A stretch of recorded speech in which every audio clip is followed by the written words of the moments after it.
ગુજરાતના પ્રસિદ્ધ જ્યોતિષીઓ બેસીને જ્યારે ચિંતન કરતા હોય ત્યારે રાજકારણમાં જેને રસ છે એવા મિત્રોને કહું કે એવું એક મંથન નીકળ્યું છે કે 2014 ની અંદર જે ભારત સરકારમાં જે પ્રતિષ્ઠિત વ્યક્તિ તરીકે જેની આપણે ગણના કરીએ એ વડાપ્રધાન તરીકેની ચૂંટણી જે થતી હોય ત્યારે સંસદમાંથી વડાપ્રધાન તરીકે ગુજરાતનો કોઈ એક વીર સપૂત કદાચ આ વડાપ્રધાન પદને સ્વીકારે અને 2017 ની અંદર આ અરુણાચલ પ્રદેશ જે અત્યારે વિચારી રહ્યો છે કે અરુણાચલ પ્રદેશને ઝડપવા માટે જે ચીન પ્રયત્ન કરી રહ્યું છે અને 2002 ની અંદર આ જ્યોતિષીઓએ બેસી નક્કી કરેલું કે 2017 ની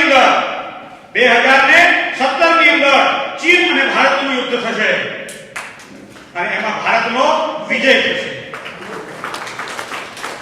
આ વાત 2002 માં ચર્ચાઈ હતી. અત્યારે અરુણાચલ પ્રદેશ આવી રહ્યો છે પ્રદેશના ઝઘડાઓની અંદર. આ બધી નાની નાની વાતો નથી, વાતો બહુ મોટી છે.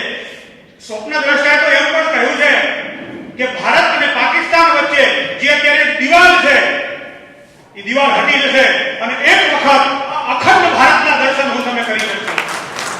એક જ વડાપ્રધાન હશે ભારત અને પાકિસ્તાનનો.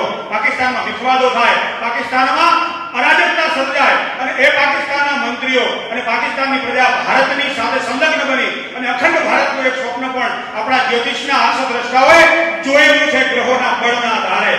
ફક્ત મૌખિક નહીં, મુંબઈની અંદર એક મહાપ્રલય પણ સર્જાય અને જે દરિયાકાંઠાના જે બધા ક્ષેત્રો છે એમાં ક્યાંક ને ક્યાંક હાનિ પણ થાય એવા પણ જ્યોતિષના દર્શનો આપણા આર્ષદ્રષ્ટાઓએ જોયેલા છે.